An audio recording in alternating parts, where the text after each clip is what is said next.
Hello, and welcome to another episode of Disrupting the Dominoes. That's Disrupting the Dominoes of Violence. I'm Arlene Lemus, the CEO of PAVE Prevention, which stands for Proactive Anti-Violence Education. We are so excited to have our next guest. I think I'm so looking forward to this conversation. This is the first time that we've had a national bestseller on our podcast. So I'm so excited about that as a little check on our podcast. A facilitator, a speaker, a writer. Our guest has facilitated executive education for Harvard, Dartmouth, Tufts, UC Berkeley, numerous continents of sharing her expertise and her words, her way of looking at things, which I'm sure you are going to be impressed with today. So please welcome our guest, Elaine Lin Hering. Please join us. Welcome. Thank you so much for having me. I'm delighted to be with you all. Yes, super excited. So Elaine, just tell us a little bit about your background, share with our listeners and our viewers a little bit about that. Yeah, we're whole people. So let me give two versions of the story and listeners can reconcile them however they want. So there's the professional track. I'm a recovering attorney. Accidental author is how I tend to describe myself. I went to Harvard Law School as a student, intending to be a litigator, discovered negotiation, difficult conversations, conflict management, fell into a career helping people learn how to communicate. I didn't realize it was called leadership development or corporate education at the time. It was just, other than sue each other and blow each other up, what can we do? Turns out a whole lot.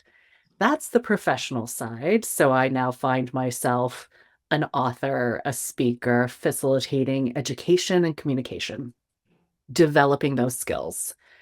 And then there's the other side of me. I am the youngest daughter of an immigrant family from Taiwan to the United States.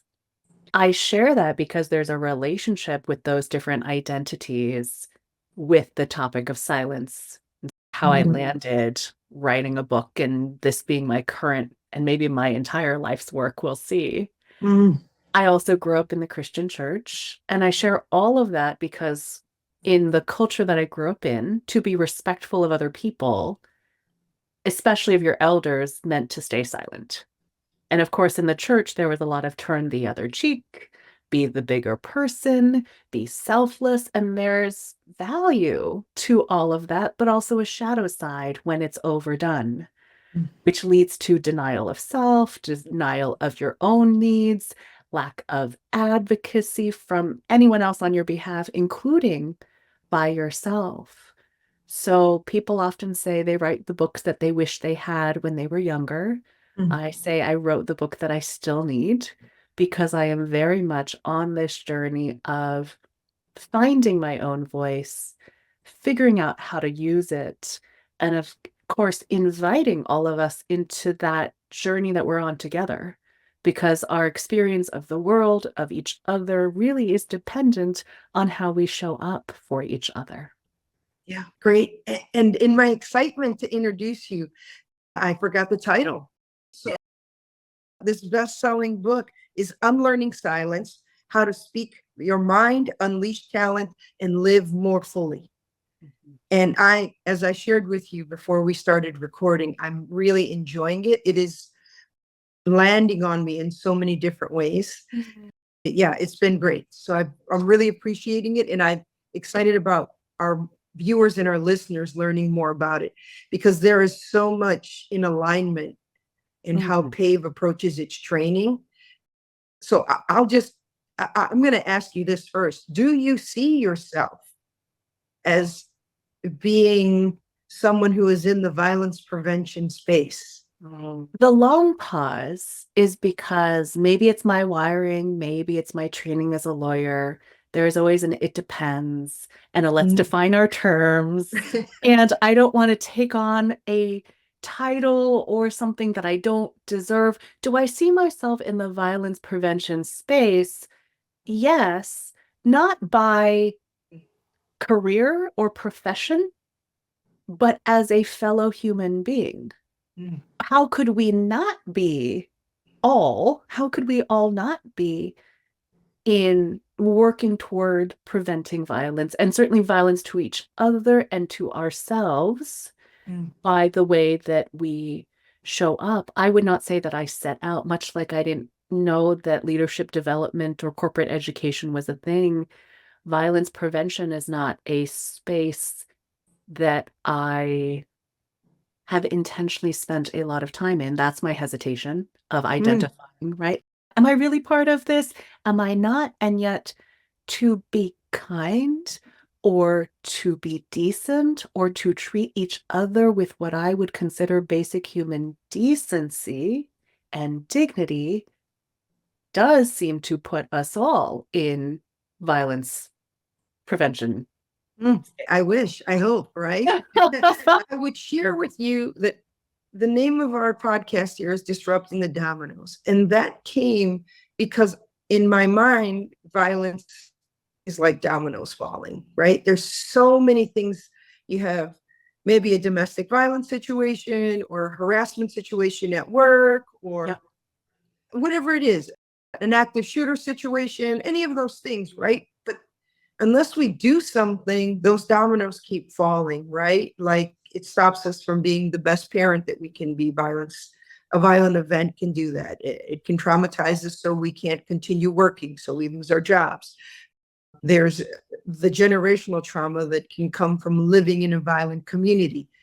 So that's when those dominoes, disrupting the dominoes. And the reason why I feel, in my humble opinion, that you are firmly in the violence prevention space. Thank you. Is because you are asking people to be, you're encouraging people to be empowered and emboldened to use their voice, to acknowledge all the ways that silence may be hurting us or that we may have fallen into it without even knowing, and it's just holding us back.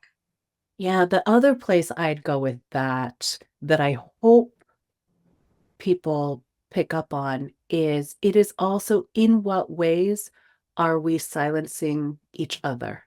Ourselves, yeah. Certainly silencing ourselves, but even well-intentioned leaders in how we show up end up unintentionally silencing the very people that we claim to support or that we truly deeply care about or at home that we love. And that to me is reconciling that good intention with the impact that we're actually having on each other is violence prevention.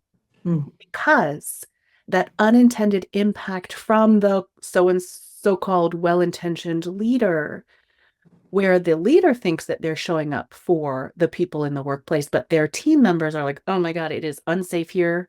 I would never call you out. I would never say anything to you. I do not feel seen, known, heard, supported. And that is my livelihood. That is my lived experience. That is my day-to-day. And not only the damage and the violence that it does from a toxic workplace, but from a self-worth in how we see ourselves, in what we believe is possible. And so it's upstream or earlier in the chain of dominoes, but that is where my mind went in terms of violence prevention of can we treat each other well? And by well, I mean with dignity. Yeah. The workplace. Yeah, I love the example you gave of the super enthusiastic, I think he was a runner who was trying to put together a running club or an exercise club. And I could see myself in that role so easily, having a lifetime of coaching experience, just feeling like I was saying everything right and I was motivating everybody. And then only to slowly but surely have people drop out of the group because I was too much or not leaving space for anyone else. So yeah, it really landed on me, that example in particular.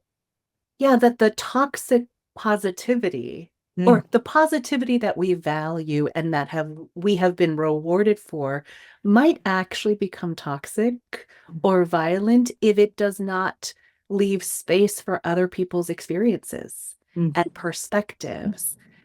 And it's not damage that we cause because we were intentionally doing it. I don't know that it makes it any less concerning, but yeah, it's we're not trying to, we wouldn't be trying to, but yeah, it's really got me scratching my head, Elaine. I'll tell you, rethinking how I approach my team, reevaluating how I've coached in the past. I know that at some point in my coaching, I realized that my compliments weren't landing. My support wasn't landing on my team. They were hearing very clearly and loudly when I was unhappy with something that they did, or wish they could have done something differently. But my compliments and my praise wasn't landing on them. And I remember talking to someone about it, and they said, you could try a little exercise, like every time they get a compliment, they do one sit up or one push up or something during the training. And then at the end of the training, ask, how many sit-ups did you do? I did 15. Whoa, you got 15. Way to go. And it did actually change, because especially when your team loves you, they don't want to let you down. They don't want to, everything lands on them differently. The bad things land on them differently. They don't want to. So it actually pivoted my team to go, man, yeah, okay, Coach Lemus is saying that I'm doing some good today. It's not all bad.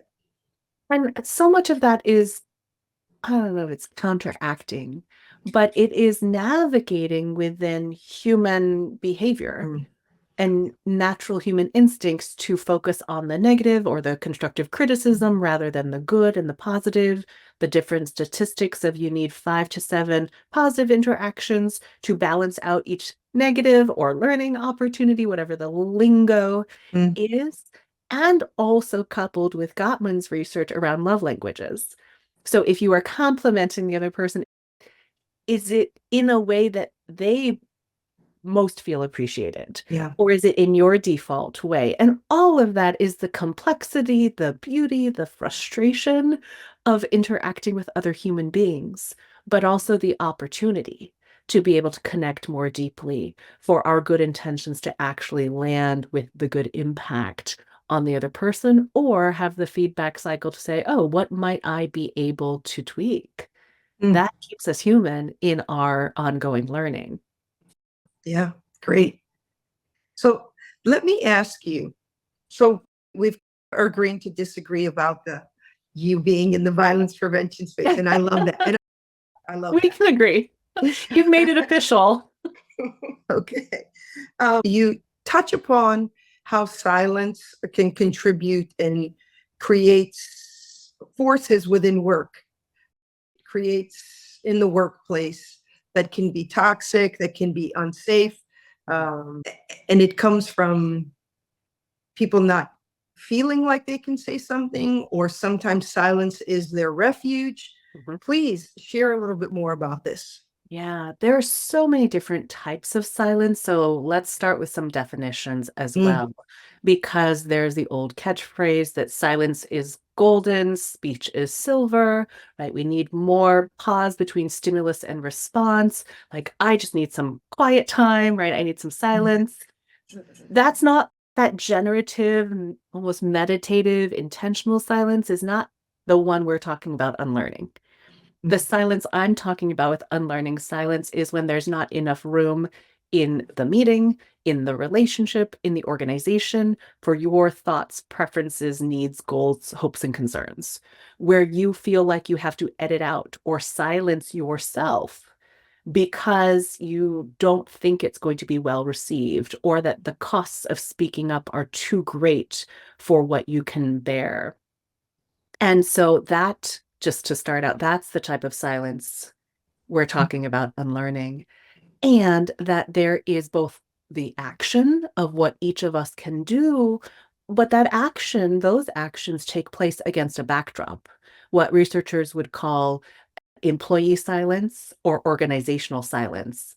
Fundamentally, the collective phenomenon of doing nothing because you think that it is futile, or you have drawn the conclusion that speaking up, saying something wouldn't matter anyways. And particularly if you're more junior or new to an organization, Typically, you come in, and some books advise this 30, 60, 90 days, look around, see what actually happens around here.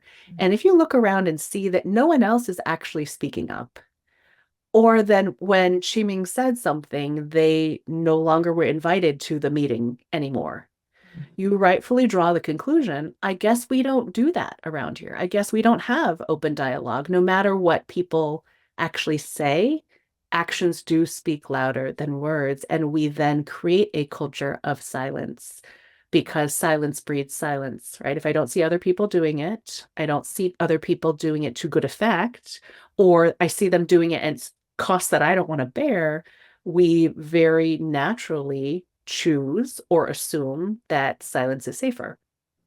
And the converse is also true, which is the more that we see people pushing back, offering a difference of perspective, reporting things, and actually things changing, we conclude, oh, I guess we do talk about things here, or this is a workplace that cares about dignity, equity, safety, name the worthwhile cause. And we build a culture of voice where differences can exist. We're not just forcing ourselves into one specific box. So really thinking about what are each of our contributions to that culture, because culture can feel nebulous and no one really owns it, not even the chief culture officer. But that we, by our choices over time in our spheres of influence, do actually co-create the culture. Yeah.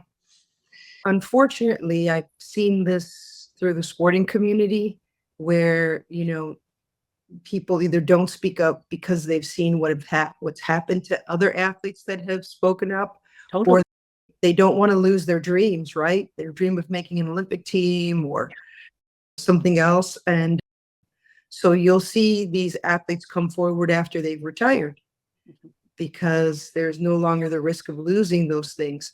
But I have heard it far too many times where an athlete will come to me and share something, and then I'll say, if you'd like, we can go forward with this. We can go talk to someone. And they're like, no, we know what happens to people that come forward. So they want to tell someone, but they don't want to go public or really try to share their story in a way that may change something.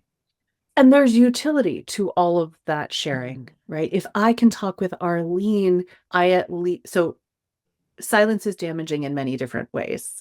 One is the internalization of having to carry the weight of the harassment, the abuse, whatever pain there is. And then there is a double pain to not being able to talk about it with anyone. The Mario reference. I loved it. The double pain power. Yes. The double pain power in the book, it's a Mario Kart reference for anyone who's a Mario Kart fan, right? But if I can at least talk with Arlene, then I reduce the double pain. Someone has seen me, heard me, knows my truth, and there is a preserving of agency of, do I want to go forth with this? Do I want to go public with it? And of course, we all know there's huge cost to taking any legal action, going public, in part because of how the media, the public contributes to doubting, to questioning someone's story. Did it really happen? Oh, it couldn't have been that bad. Why hasn't anyone else said something? It must be you. And if we make it so costly for someone to share their story, speak up, bring to light what was below the surface or in the darkness, then it continues to incentivize silence. That's why the call to action in another part of the book is believe women. Yeah. You could broaden that to say believe people, but how we react, how we respond when someone takes the risk to share something with us, including in a public way, how the media handles people, fundamentally influences whether it is worth it or I feel like I can do it.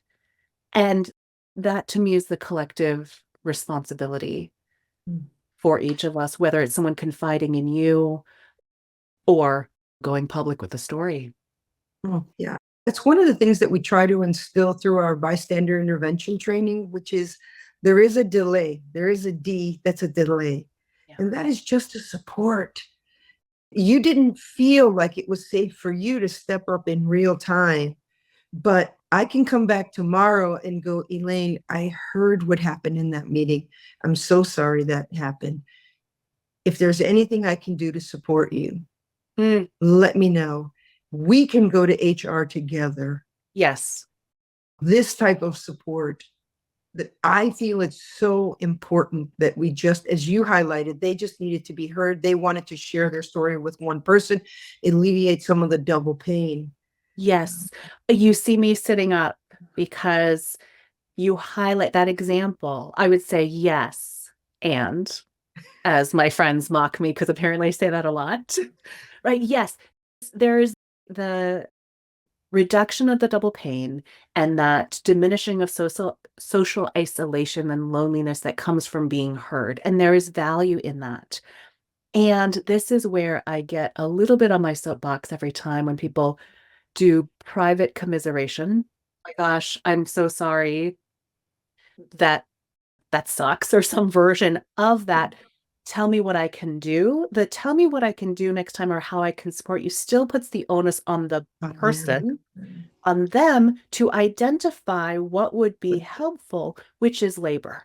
And when you are already on the receiving end and of the pain and hurt, it's an additional barrier to come up with what would be helpful. So what I would do instead is actually say, here's what I think might be helpful. Would that actually be helpful to you? Yes or no?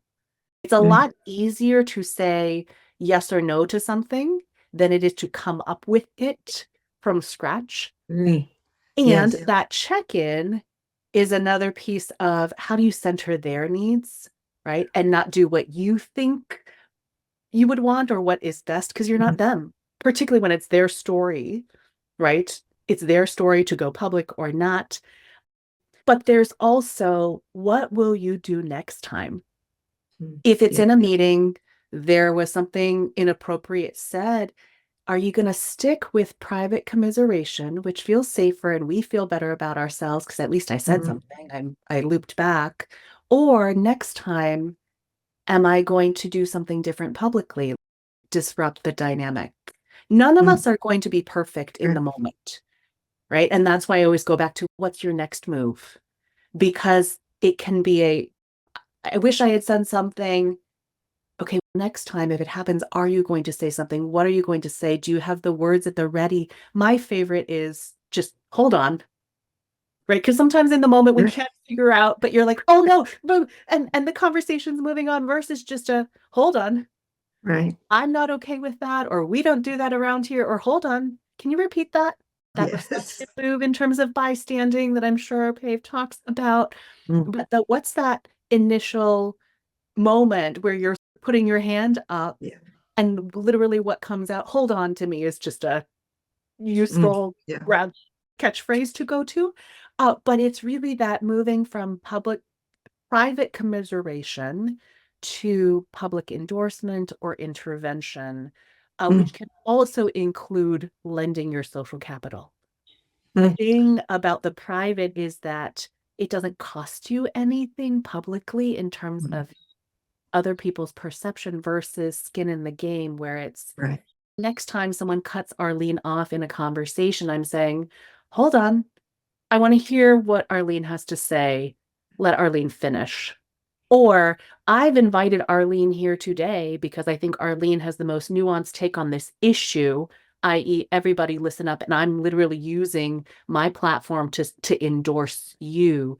That to me takes it to the next level and also doesn't put the onus on the individual to say, come up How do with I want to handle it? Yeah.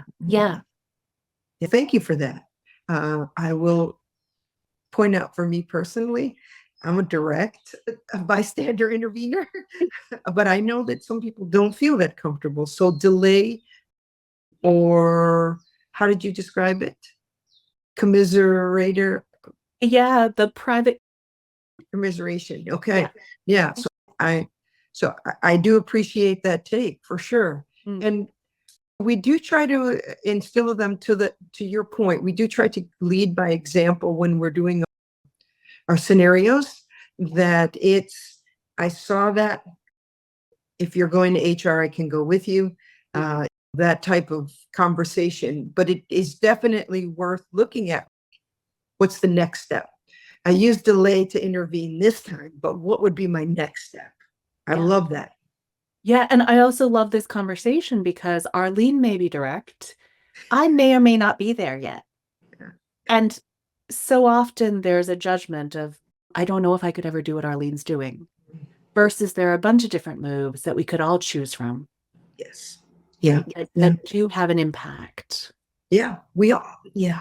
This is when, if I can instill one thing in people, is the energy to be a good bystander or upstander. We all can do something. So yeah, great conversation. So one of the things that's also resonating while I'm enjoying your book is we say our PAVE training helps to prevent a violent event, to react to in real time, and to heal from. And I think your approach, the way you're sharing your ideas on unlearning silence, helps people to prevent something, helps something to respond to it in real time, and to helps people heal from it. I'd love your thoughts on that.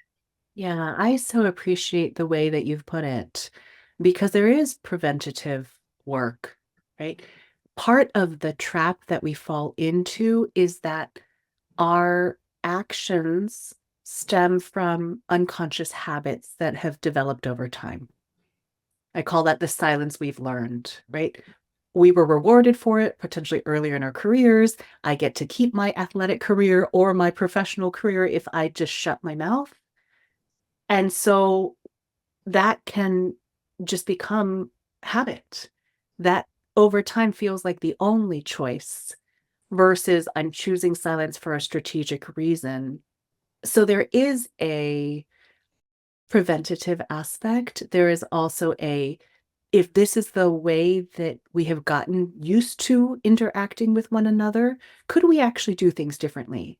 And if we're on autopilot without that awareness that we actually have a choice, we end up perpetuating the patterns that we're all used to that tend to benefit some and not support others, if not do damage or violence to others. And so that to me really is the preventative piece. How do we, regardless of what happened yesterday or a month ago or a year ago, whether I showed up as a active bystander or a passive bystander in the past, what am I going to do going forward? That's the invitation and that's the opportunity. And there is definitely a healing component to it. Part of my impetus for writing the book is that so often in terms of people being heard or getting recognized, the advice is speak up. Just speak up. You need to be more clear. You need to have more courage. You need to have more confidence.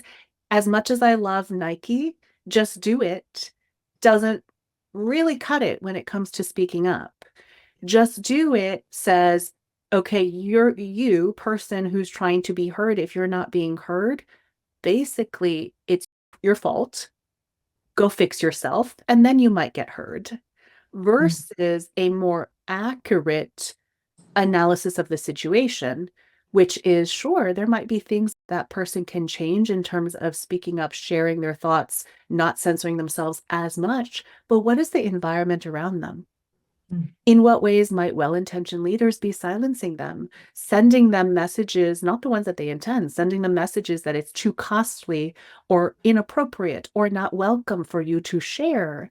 And then also this culture piece that we talked about. For me, the healing component of unlearning silence was, can we name what this thing is? Because the messages are so often internalized as I'm not good enough. I'm not assertive enough. I don't have executive presence. I'm not a good collaborator. In all of these things that to me are true, it's that your voice, your perspective has not been welcomed in a workplace or on a team over time. And so you have learned a certain way.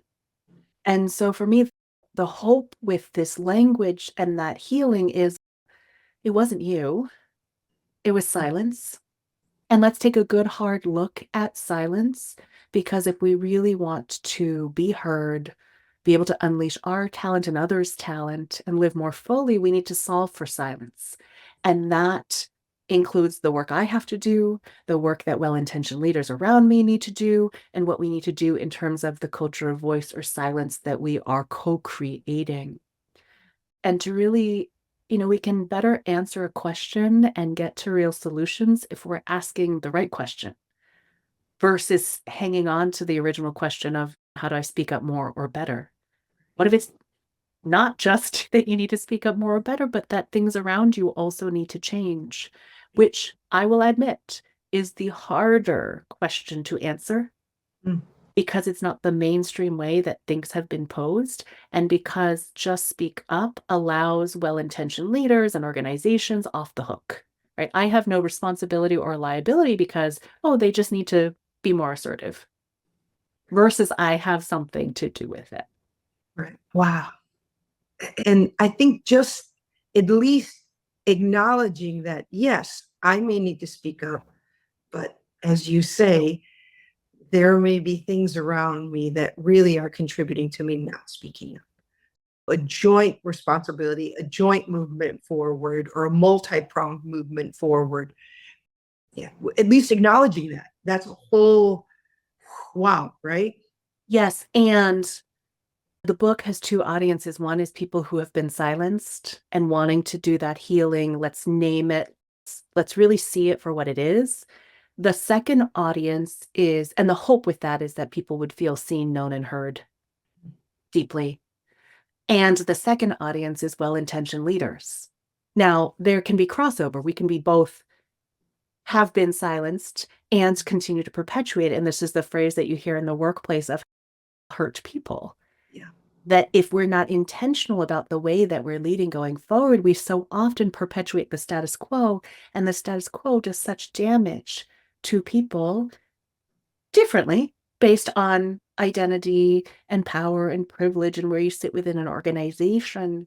But the second audience is well-intentioned leaders, for those of us who really want to show up well for our people, who want to create healthy workplaces so we can do our best work, to get to the best ideas, not just the loudest or the most familiar ideas. It is a call to action for each of us to do that work. And very specifically, chapter 5 is about ways that we silence other people, even when we don't intend. Chapter 9 is stop silencing people. So you've got both the awareness that your own direct reports and people on your team probably aren't going to tell you, and even if they did, you might not hear them. And also chapter 9, what tactically can you do differently? If I go down a little bit of a rabbit hole, one way leaders silence other people is to require them to communicate in a certain way. Mm. That is usually the way that the organization prefers, or maybe the leader who has been there the longest, or that the CEO or president of the organization prefers.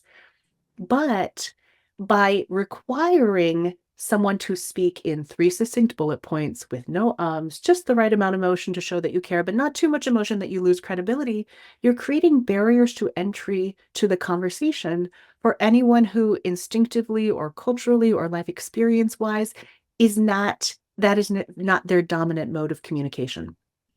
We are missing out on the ideas and insights from the people who might communicate more effectively by typing, or in asynchronous communication where there's more time and space to process and then to be intentional about what we're saying.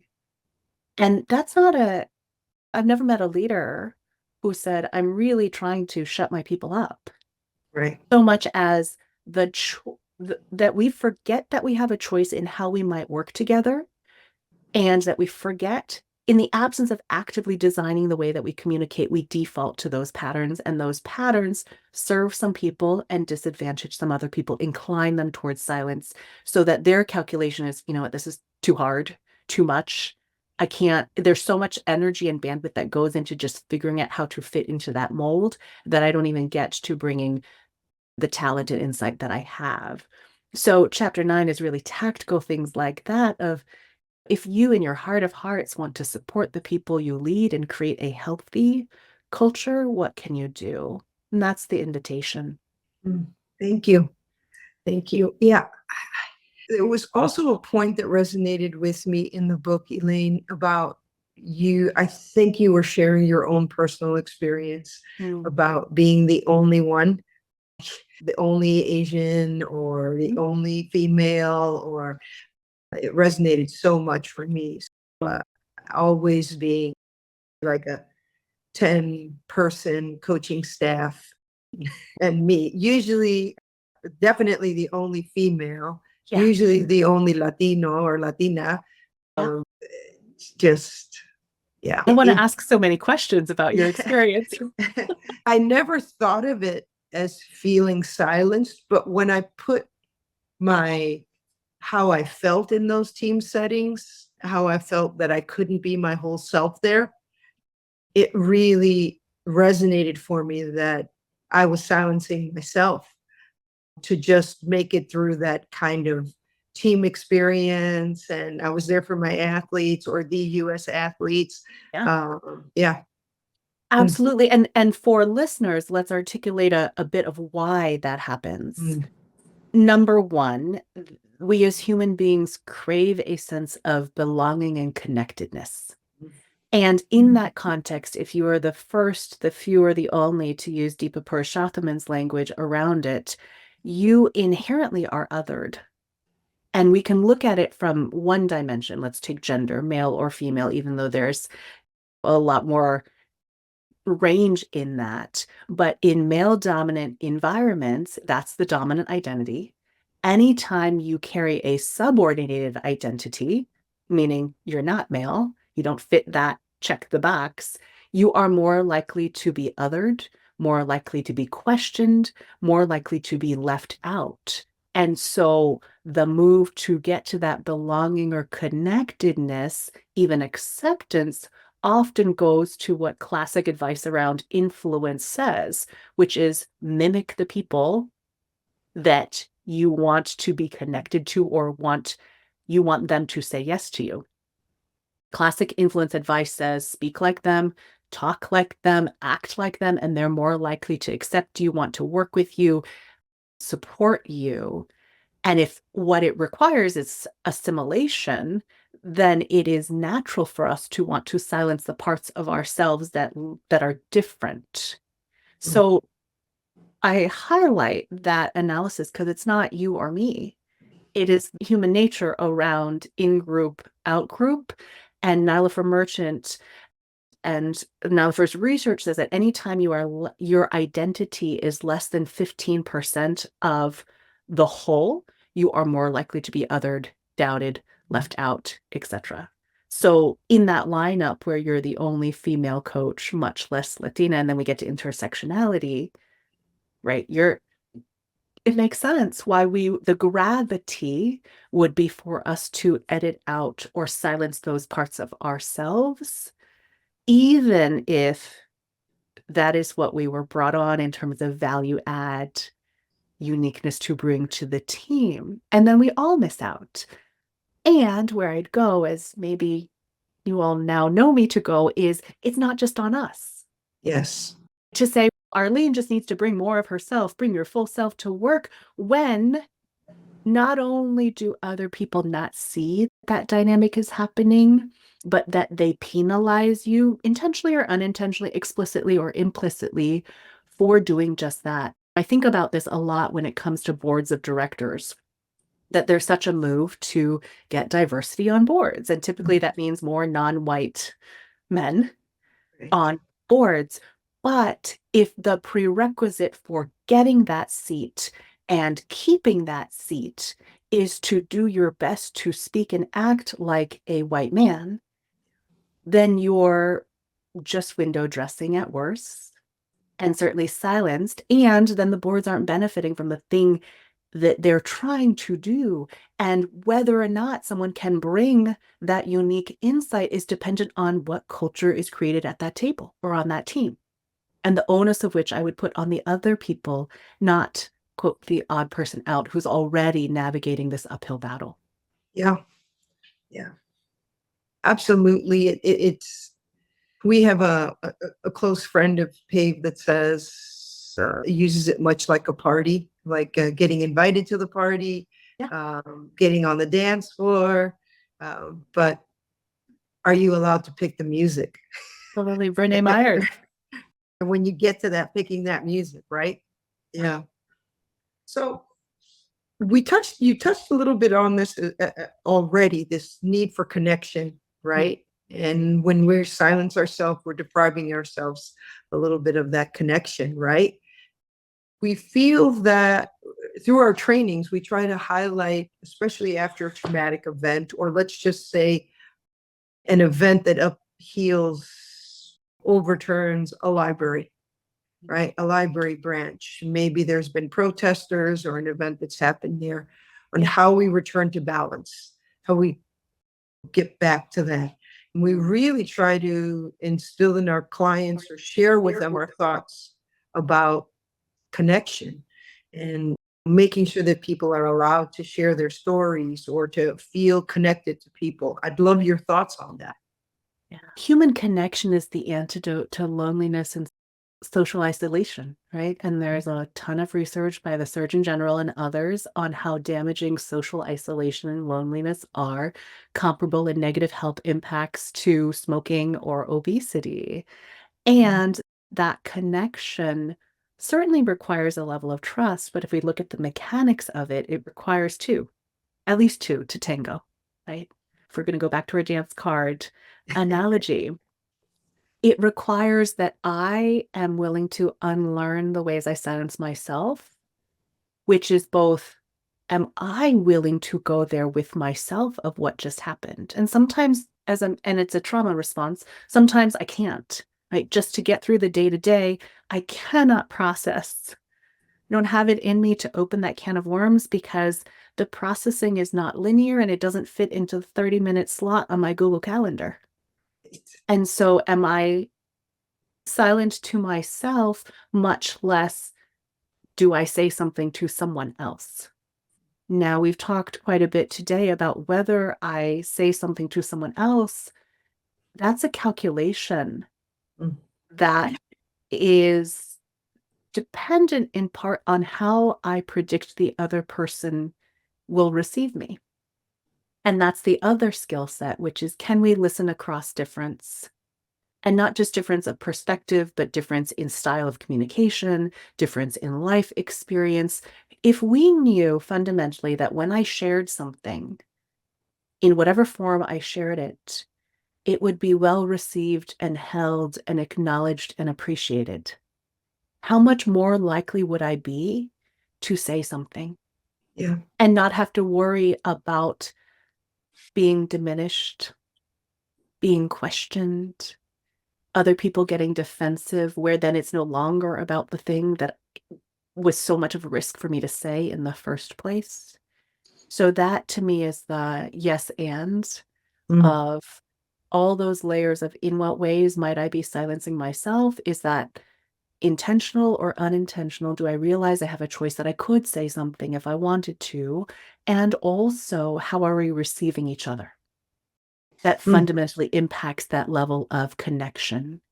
And also that if we do experience that level of connection, it's transformational, right? That I took the risk to say something. You heard me, you received me, you believed me.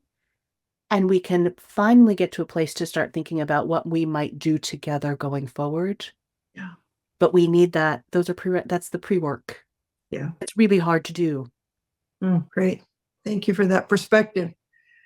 We're almost wrapping it up now. I have a few more things I just want to hear your thoughts on. But is there anything going on for you now that you'd like to share with our listeners and our viewers?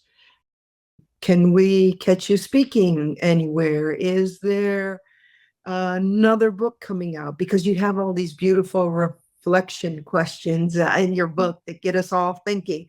But anything else going on? Yeah. The one thing I would say about unlearning silence, and I think is true for violence prevention generally, if I may, is that it is a team effort. And by team effort, I mean who's on your team.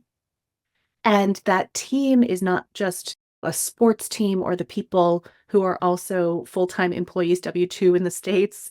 in your organization, but who are the voices in your life? Whose voices do you give weight to? And particularly if we're the first few or the only, we look around and no one else looks like me or seems like they would understand me. Team is, whose podcasts are you listening to? Who do you follow on social media? Who do you read? And I would be honored to be part of anyone's team in the form of them picking up the book. Or if you're an audiobook person and not sick of the sound of my voice, I narrate the audiobook. And also I'm on LinkedIn most weekdays. So following or connecting Elaine Lin Hering. Also on my website, there are group discussion guides for book clubs and additional resources that unlearning silence, which to me fundamentally is about us being human together and seeing each other for our humanity and designing the way that we work and we live in that way. It's a team effort. The question is, what's my role in it and who might I invite onto my team? Great. Thank you. Well, I hope that we're on your team now. You're on our team. Thanks for inviting me onto your team. So I like to close with one question with all our guests on the podcast, and that is, if you could have the audience, if you could sit in front of one person or group that you think would really move this initiative forward, who would it be? Oh, which group? Or person? Oh, it sounds like you're giving me a magic wand. Yes, if you had a magic wand, who would you want to? I'll give you the profile, Okay. and then we can multiply that. I would want every senior leader, and by senior leader, I actually mean executive in a corporation. So if you are in the C-suite, I want you to hear this message, and I want you to wrestle with it deeply. And if you're uncomfortable or get defensive to say, I don't silence people, sit in that and then read chapters 5 and 9 and then choose an action going forward. And the reason I'm starting with senior leaders who often in corporate America are male and white is because we can focus, and we will, all we can on using our voices, finding our voices, using our voices, speaking up. And it is a collaborative effort to create something different. I also have worked with enough executives to know there are well-intentioned leaders who care about people, not just as assets, but care about their legacy. Or at one point in time, they cared about humanity and people thriving, and to, as you need, excavate to reconnect with that part of yourself and utilize the power and the privilege that you have in the roles that you now hold to make things different for the people you lead. Okay. That's my magic wand. Did I get it? Yeah, that's a good one. That's a good one. That's a good one. Great. We've heard the full spectrum. We've heard a room full of 16-year-olds. We've heard Dr. Fauci, Michelle Obama, an influencer. Yeah, we've had some great answers on this. But I love the idea of the executive and the C-suite. And I will share before we close some of the information we're gathering through through our employee experience survey is that you're spot on with the direct reports and this kind of uncomfortableness and this tense situation here. And it's both sides of the dynamic are not feeling good about it. So it's definitely what our data is showing. Spot on.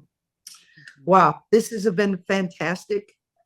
I highly recommend this book. I'm enjoying it so much. It's just in the empowerment self-defense world, which PAVE has come out of. PAVE prevention has come out of that movement. We talk about using your voice and getting your voice, but you just put this in such a beautiful way to that's the only way I can describe it. Is it's a beautiful presentation on the way we silence ourselves, the way we silence others, the way organizations silence us and society silences us, and how we maneuver that, and how, if we are silencing people, how we can acknowledge that as well. So I really enjoy it. I am enjoying it. Thank you so much for honoring us on this podcast. And if there's any way we can support you, please reach out. Thank you. Thanks for having me. Oh, it's been great. So I am Arlene Lemus, and this is Disrupting the Dominoes of Violence. What a wonderful episode. Please subscribe if you enjoyed what you're watching and listening to. And thank you again, Elaine.